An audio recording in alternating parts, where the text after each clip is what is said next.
अस्सलामुअलैकुम। ये रेडियो सदाए हुर्रियत जम्मू कश्मीर है। नसीमा खातून से मुख्य समाचार सुनिए।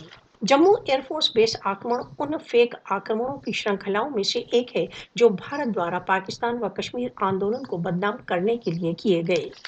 जम्मू एयरफोर्स बेस आक्रमण में भारत द्वारा फॉल्स फ्लैग ऑपरेशन के सभी चिन्ह मौजूद हैं।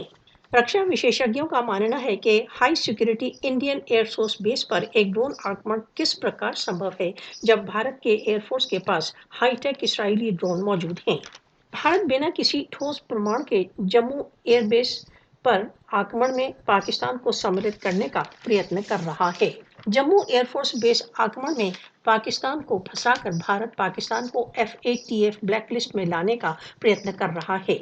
अपने जघन्य षड्यंत्रों के लिए भारत का फॉल्स फ्लैग ऑपरेशन का एक इतिहास है।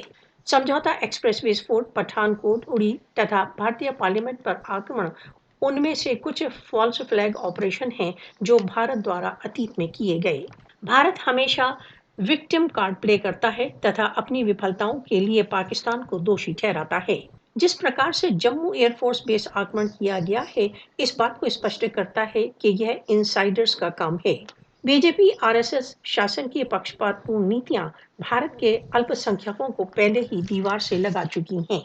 भारत जम्मू एयरफोर्स बेस जैसे फॉल्स फ्लैग ऑपरेशन द्वारा पाकिस्तान तथा कश्मीर आंदोलन के विरुद्ध अपने जघन्य षड्यंत्रों में विफल रहेगा।